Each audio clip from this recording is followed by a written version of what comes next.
Hey guys, Professor Bill, Comic Book University. I went to Fan Expo Canada.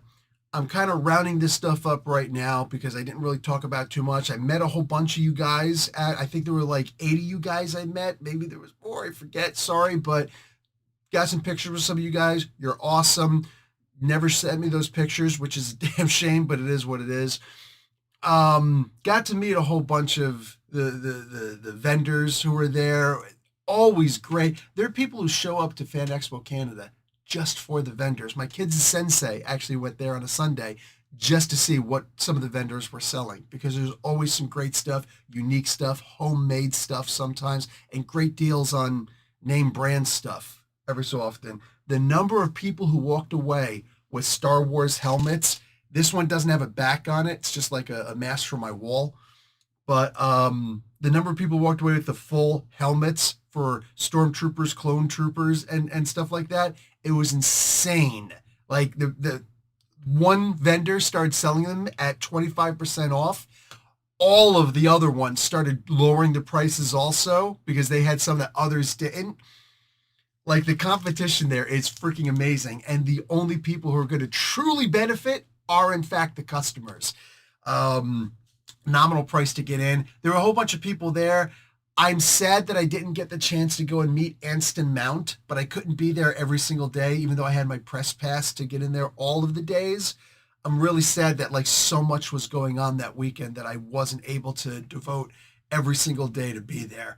But I even went on a Saturday, which is the busiest day. And make no mistake, there are so many people there. It did take a while to get from the South Hall to the North Hall and all of that stuff. But the best part of it is while you're walking, if you're just trying to rush and get through, you're not going to have a good time. But if you're just taking your time and this is your chance to look at all of the cosplayers there. And I'm going to say easily 50%. I think it's a lot more than 50%, but easily 50% of the people there are cosplaying, and it's great trying to guess what everybody is. I saw this one guy. He had a purple snake going around him. Actually, it wasn't a snake. It looked like a snake to me.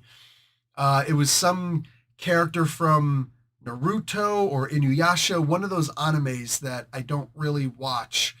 And but when I saw it, so this was his power activating. But when I saw it, I walked up, I was like, okay, bud, I'm going to take a wild stab here. Are you playing as Snake Mountain from He-Man? And him and his partner, they were laughing their butts off, man. They were laughing so hard. Like I was almost embarrassed, and I don't get embarrassed. I was almost embarrassed. They were laughing so hard. Like that is the best guess at, the best wrong guess. And I was like, so what you're saying is I just helped you to make a permanent 2023 Fan Expo Canada memory. He's like 100%, dude. That would, wow. I was like, also kind of revealing my age a little bit, huh? Like, I guess I know what Snake Mountain is, but that is so funny, dude. So that was awesome. So I didn't get to see Anston Mount, who is the from like, Sons of Anarchy and all those other shows like that. He was also Black Bolt, right? In the TV show and the whatever, the Doctor Strange and the Multiverse of Madness thing. Yeah, but he is also currently Captain Pike in the Strange New Worlds Star Trek thing. So I didn't get to meet too many of the celebrities there. I did get to meet some of them though. Some of them were actually just walking around regular. That's what's so great about it. Some of them just walking around and looking. I'm just like, hey, what's going on? Hey, how you doing? And some of the girl who does the voice of Goku was there, and I don't remember her name, but I remember I had just seen her, and I was looking and I was showing my kids like that's the voice of Goku because they love Dragon Ball and Dragon Ball Z and Dragon Ball Super, and they're just like, oh my god, that's real. So it's a girl. Wow, that's cool, and she does other things too, but that's the one they know her from. And then later on, we actually see her. I was like, boys, look who that is. It's like, oh, like that. And like I said, I forgot her name, so I didn't want to go up and like, hey, how you doing? But it's just like, look, she's actually right there. Freaking Iman Vellani showed up on Sunday. And all of us saw her, but we didn't recognize her because she was cosplayed as Jubilee. and she's there with somebody else who's a famous Mississauga actress. I don't know her, but my wife was like, "Hold on, I know who that girl is," and because she loved the Ms. Marvel show, but she loved the show that this girl was in also. Just it is what it is, man. Oh my God, there were so many people showing up, and it was freaking great. It was so fun. I got to see. I don't know if I'd call him my hero, but he's definitely one of my Mount Rushmore from Marvel, at the very least, comic book guys. But I only got some DC stuff by him signed. The very first Superman versus Flash race by Jim Shooter, and Jim shined it for me. No, Jim signed it for me. He looked at these like, "Oh, nice." I was like, "Do you still have some of these books and whatnot?" This is my second time actually getting to meet him. I didn't want to interview him. I didn't want to just shove a camera in the guy's face and be like, "Hey, let's talk," and all that. But yeah, but we did talk. We talked for a good long time. There's so many things we talked about. And as I'm continuing with comic book reviews, I'll be talking about some of the things that we actually did talk about, because the guy, he loves to talk. He loves to talk to his people. He loves to talk to the people who like him, who want to learn more about comic book history. I'm going to point this out right now. There is no one alive today who knows more about comic book history than Jim Shooter. People who are in or not in the business, nobody who is alive today knows more about comic books than Jim Shooter. And the man's still around, and the man's cool. I actually have his business. He got a new email address. Gives me that. Gives me his phone number. I'm embarrassed to call the guy, because like this guy, like I put this guy so high up, you know what I'm saying, in people who are so influential in the world, but it is what it is. I got something else signed by him also. This is issue number 346. Look at that 12-cent price tag on there. Venture Comics, Legion of Superheroes. This was the first comic book that Jim Shooter wrote and drew. He did the pencils, the layouts for this. This is the first comic book that he did. He doesn't even have this copy, but he has some of the original. He has some of the original artwork for it, which is cool. The pencils that he laid out and what wound up happening instead. He told me about how he was taught how to actually put. Oh man, I'm so itchy, my nose. What do you call it? He was actually taught how to put characters in a book, just in this issue alone, but in several others. The idea, like, he's like, okay, this guy's talking and this guy's talking, so I have the lines going to, the speech bubbles, the word bubbles going to their mouths and whatnot. So he's taught, he's like, no. So what you need to do is you actually have to have this character standing over here if he's going to be talking second. And he's just like, that makes so much sense. And mind you, Jim Shooter was only 12 years old when he made this. Same as the price tag, 12 cents. He was 12 years old when he did this. That's Jim Shooter for you. He was so happy to see this issue. Most people don't seem to have that issue. I do. I have that issue. I also got to see Dan Slott for the first time. Guys, if you're nice to him on Facebook, or you're just not a jerk, he doesn't block you. It's a strangest thing. And he knew me. He recognized me.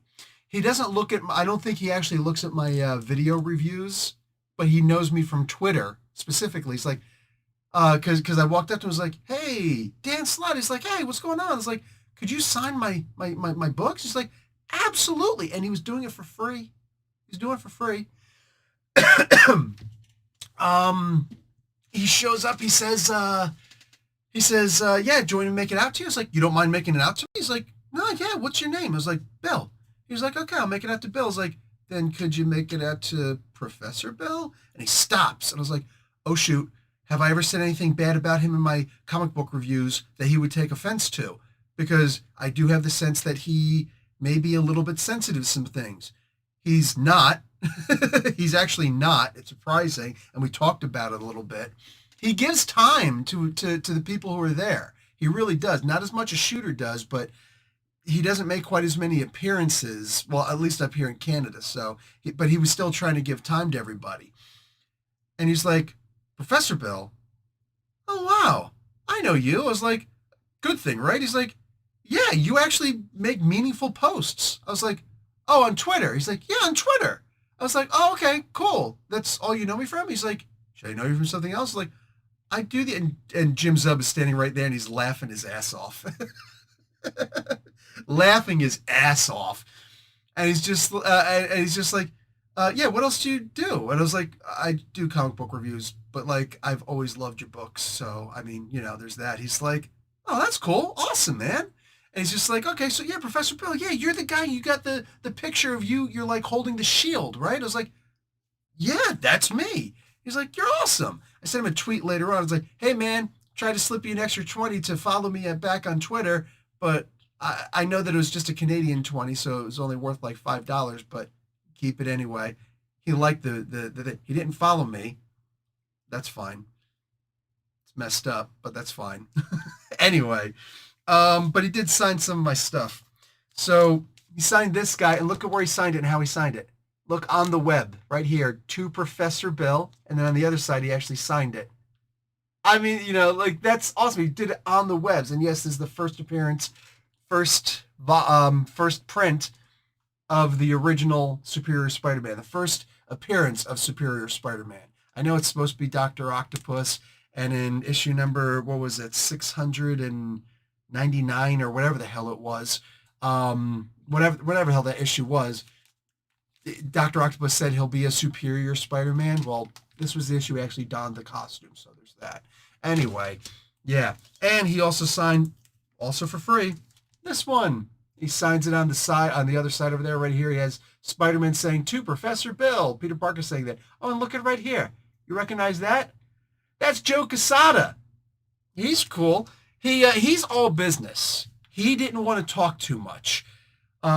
He was still very cool. Make no mistake, he was not an ass, because you'll come across the people who are asses. He was just sitting there alone at like 7 o'clock on Thursday. Maybe it was 8 o'clock, whatever. On Thursday, the first day I was there, and I was walking by and I was like, Joe Quesada? He's like, do I know you? And he's just drawing, and he's just doing his drawing thing. I was like, well, I mean, there's no line here. How is there no line here? He's like, oh, actually, I closed down the booth. I'm just waiting for my wife to finish up so we can leave. I was like, oh, that's cool. Could you sign my book anyway since you're here? And he's like, yeah, sure. So he's like, pull it out. It's like, no, boom, and he just signs it really quick. Cost me $40, but whatever. It is what we're 45, something like that. Is what it is. And then I was just and I was like, can you take a picture with my with my kids and me? He's like, yeah, jump in. So like we came around the back of the table. And he stood up and took the picture and whatnot, and that was free, so that was cool. But yeah, what do you call it? And then I was just talking about the kids were like, or my wife was like, so who is he? I was like, this is the guy who's in charge of everything Marvel. He's like, ah, dude, I left that back in like March. I was like, I didn't know that. Wait a second. Well, then who the hell's running Marvel? And he's like, well, there's like a thing now, and you'd have to like, look at that, so it's Feige. I was like, oh crap, I didn't realize that. I didn't realize he'd been let go. So, or moved on, or whatever the hell happened. Anyway, so I was like, so what are you going to do now? He's like, well, you're going to have to see, but I got something brewing next month, or next year. I was like, 2024, you got something that's going to pop off? He's like, yeah, absolutely. I was like, are you going the Axel Alonso route? He's like, what does that mean, the Axel Alonso route? I was like, are you going to make your own comic book company? He's like, well, you'll have to wait and see, all right? But, I think you'll like it. I was like, I look forward to it, dude. I absolutely look forward to it. Awesome. Joe Quesada Unleashed. Let that be the first project you do. And he chuckled and he went right back to work. All business. All business. It is what it is. I was sad that the guys from Here Comes Calico weren't there. Maybe they weren't. I just didn't see them. But I was actually hoping to get my first issue signed, is what it is. Oh, really quick before I get to some of the other stuff. The York Police Department was there. They're going to try and make a comic book or do some kind of cool stuff. I really wish they would. We'll see. I'm going to save the really good stuff for later. What do you call it? Okay, so my buddy Trevor Fernandez, he's got all 6 issues of his Area 51, the Helix Project book finished. These were all done on Kickstarter. I wasn't there for the Kickstarter. Genuinely, oops. I never really thought about the the way that Kickstarters work or anything like that. I would donate like $2 to somebody here and there on Kickstarter. I think 3 Kickstarter. I didn't understand how they worked, which is a shame since I'm currently doing a Kickstarter now. So go and check this out. The link's below. If you're into Dungeons and Dragons in any way, shape, or form, you will love this. It's a book of riddles. Nobody else does it. 0 other people do it. I have no competition. But anyway, this book right here, he's got other books coming out too, and I will be pointing out and actually backing his Kickstarters because now I realize what Kickstarters actually are. Honestly, I feel like a dummy, but I just never got, I'm too old. Never got into what Kickstarters actually are. Even though I've interviewed people, including Trevor, for it. But this is actually a really good book. He signed it for me. He was there. The main artist was there. His artist was there also, but not at his booth. She was at her own booth, and I kept meaning to get over there, but I didn't get the chance to. Couple of you guys came by and saw me at Trevor's booth, and we got to shake hands and whatnot. Some awesome duo. Guy who was in a Superman costume, and even better, somebody with it looked like a dominatrix mask on his face, but he made it like Crypto, so he was actually Crypto. He had the whole suit going and everything. Freaking awesome. Some of you guys were like really creative with your costumes, man. I loved it. A fire alarm went off, and oh my god, like bunch of crazy stuff happened. We didn't have to get evacuated. They pointed out that it was just a false alarm. But anyway, yeah, bunch of indie creators are there, including my bud Trevor was there. It was, guys, just going to support your local indie creators alone is worth it. The Immortal Thor, no, Al Ewing was not there, but in the back of this is actually a tribute to Jim Shooter. And the reason why and how Al Ewing is going to be writing Thor, he actually took major inspiration from Walter Simonson, who was writing the greatest run on Thor ever under Jim Shooter, and Jim Shooter doing Thor in the Secret Wars, and of course the art by Mike Zeck. He paid a huge tribute to Shooter in this, and Shooter didn't read this comic book yet. I got this comic book. It came out the day before I went there, so I saw Shooter on a Thursday. The book comes out on a Wednesday. What do you call it? And I walked right up to him. I was like, "Hey, bud." So and while we're talking and everything, it's like, "So hey, did you read this by chance?" He's like, "No, I don't get the chance to read too many comic books." Like, "Could you read the last page on this?" He's like, "You're telling me to read the last page?" He's like, "You trust me, right? You know that I'm not going to try and like get you on anything, right?" He's like, "Yeah, no, you're a good guy." I was like, "Can I take a picture of you reading this? And I actually want you to read this." He's like, "Yeah, sure, no problem." So he starts reading it. Here's the picture. This was the first time they actually got to read that tribute to him. And look, he didn't bitch out or anything, all right? He kept his manhood. He kept his dignity. But you could tell a little something, something was welling up. The allergy season was kicking in. The temperature outside was changing. Onion fields were being cut and lawn mowed outside, all right? And something got in his eye. Just a little bit. But it made me so happy to see him reading that. Like, that was freaking awesome. That was freaking awesome. Seeing him just, and I'm like, dude, you're still inspiring people to this day.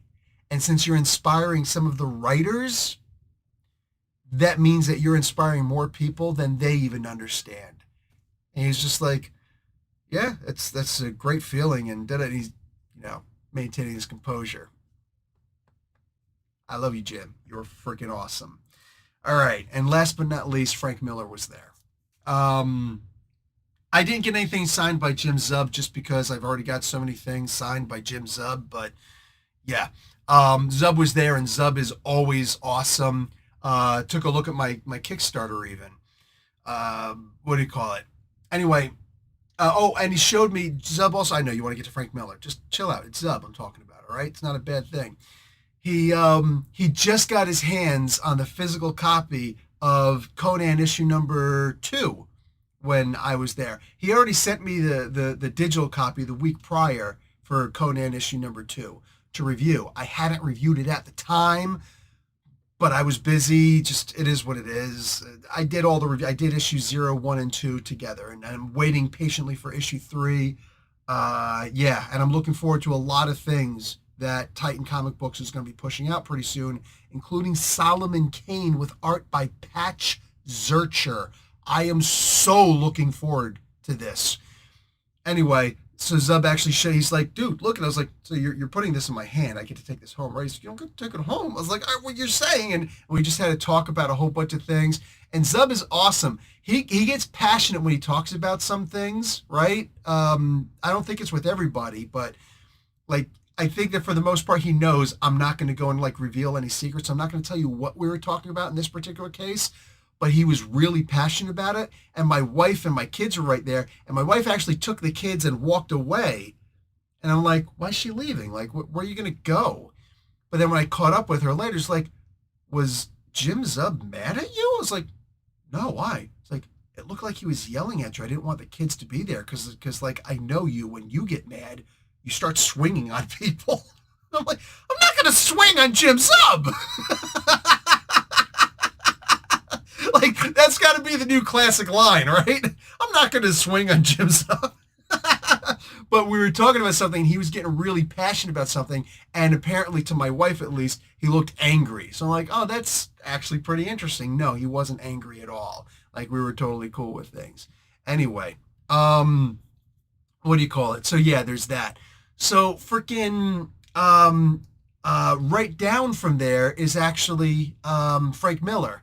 The guy's looking old. The guy's looking beaten up, but he's still really cool to his fans. No one was allowed to take pictures.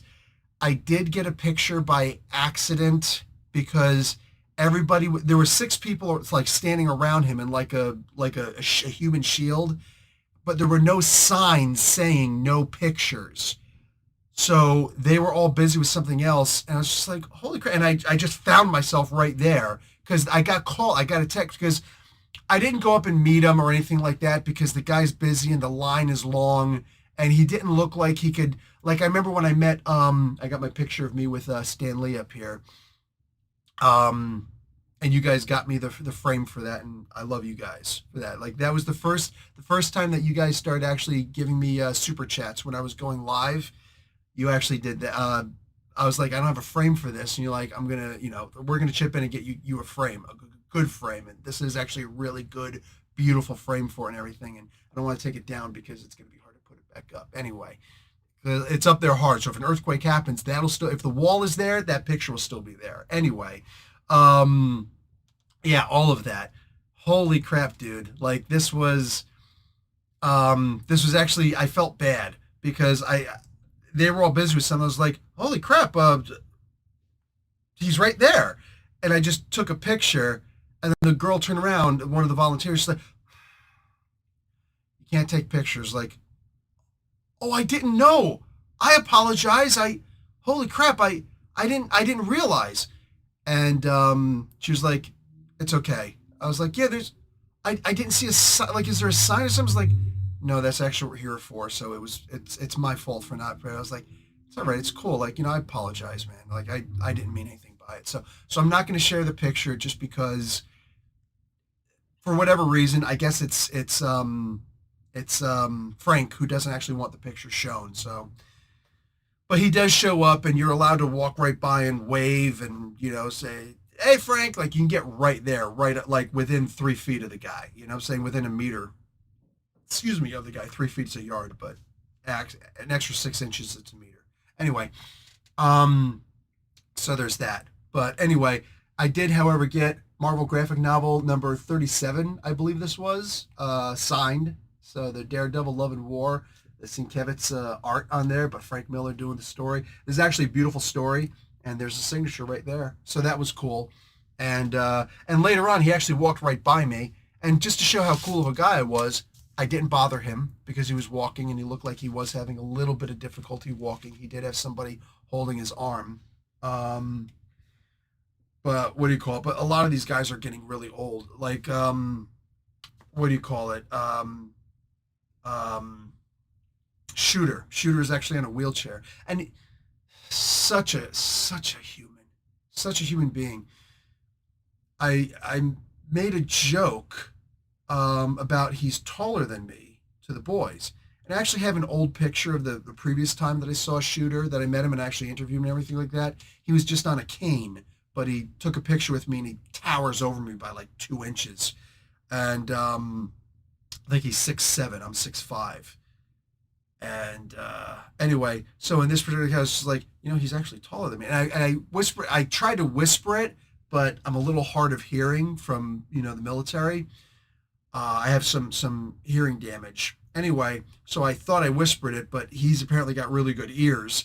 And he was just like, yeah, not by much, but yeah, I am taller than him. And my kids are like, no way, because they almost never see people who are taller than me. You know what I'm saying? Almost never. Their boxing coach, Ray Obulawaje, who's nicknamed Mount Kilimanjaro, you could see him on YouTube doing professional boxing matches all over the U.S. and Canada and other places too. But you could see him, and he went against like Razor Ruddock and stuff like that. He was cheated out of that match. That was a baloney count out. He was just like, why are you counting me out? But he's such a nice guy. You don't want to get hit by him though. Trust me. But what do you call it? They called him. His nickname was Mount Kilimanjaro because of how tall he was. Same height as me. You know what I'm saying? He's got more definition in his arms than I do, but like, yeah, it is what it is. Freaking. But I just meant, so they're just like, no way. I was like, yeah, no, he really is. And Jim was like, yeah, I am. Not by much, but by a little bit. He's like, here. And he stood up. I was like, Jim, it's okay, dude. Because I know that he messed up his hip. I know he messed up his knee really bad. Like, yeah. And that's what happens to tall old people, especially. You wind up getting yourself jacked up, you know? But anyway, so he stands up anyway. and my wife and the kids are both just like, oh my God. He just smiles like that. I didn't take a picture of that, no, but because everybody was just so shocked. I know I look like that big on a screen to you guys, but I'm actually really tall. Any of you guys who've met me in person when I'm standing, you're always just like, oh my God, I didn't realize you were so tall. You always said you were 6'5", but I guess I never imagined what 6'5" is. So, and Jim Shooter towers over me. You know what I'm saying? And I was like, yeah, that's right. He could beat me in a fight. And he was making a joke. He's like, no, I'm not going to beat you in a fight. I was like, don't put it past yourself. And he's like, I do have a cane. I was like, oh, my greatest weakness. Like, it was just funny the way that he is such a good guy, such a heartwarming guy. I know that there's people who hate his guts. Some people who've never met him who hate his guts because they're friends with people who met him and hate his guts, who worked for him and things like that. And it's like, that's a shame. That's a shame. But I remember I was a wee lass, wee lad. No, I was never a wee lass. I was just a little kid, all right? Just some little kid.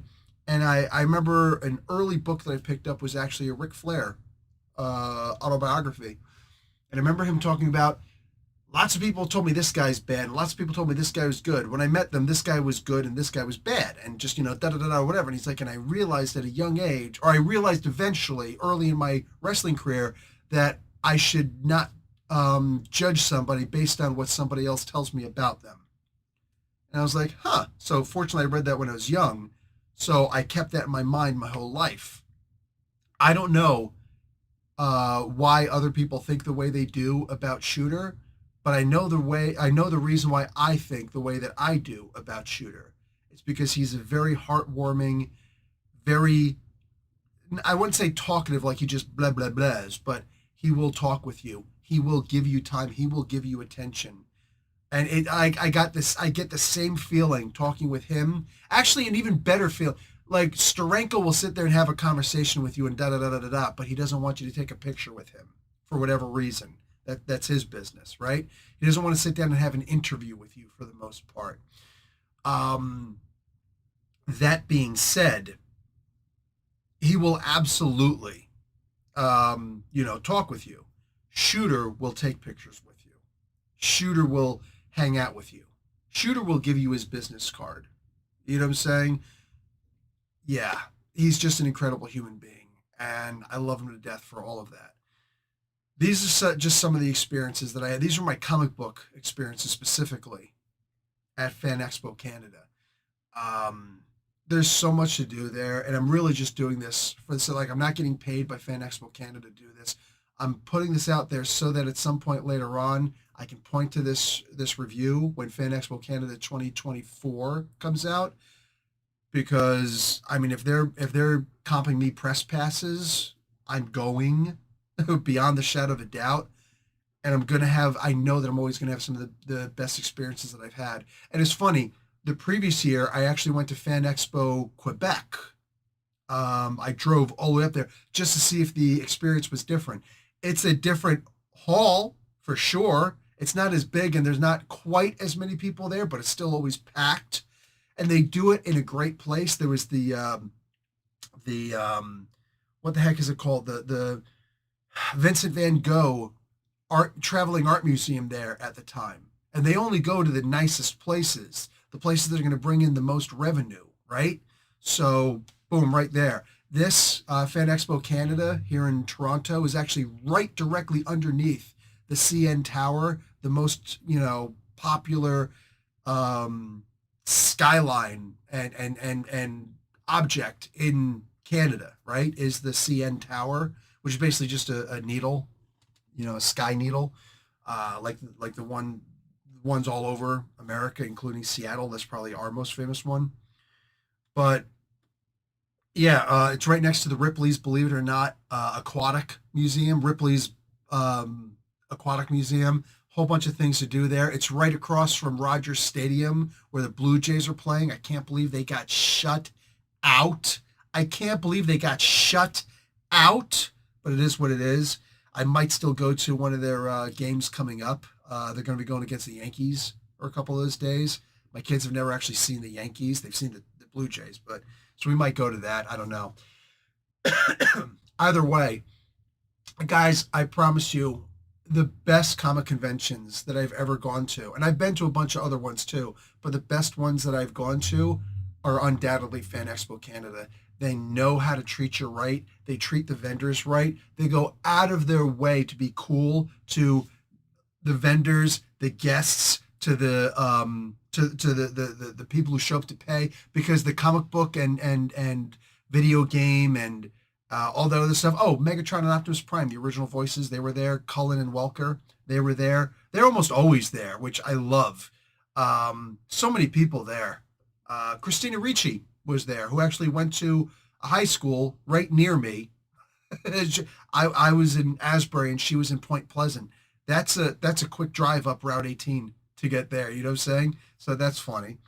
Um, anyway, yeah, it's such a great environment. They make sure that there's plenty of vendors around. Like they situate the stuff just right so that you're never too far from being able to get food. You're allowed to bring in your own food if you want. You know what I'm saying? They do actually check to make sure that you're not armed so that you don't do something stupid, right? So you can feel pretty assured that you're going to be safe while you're there.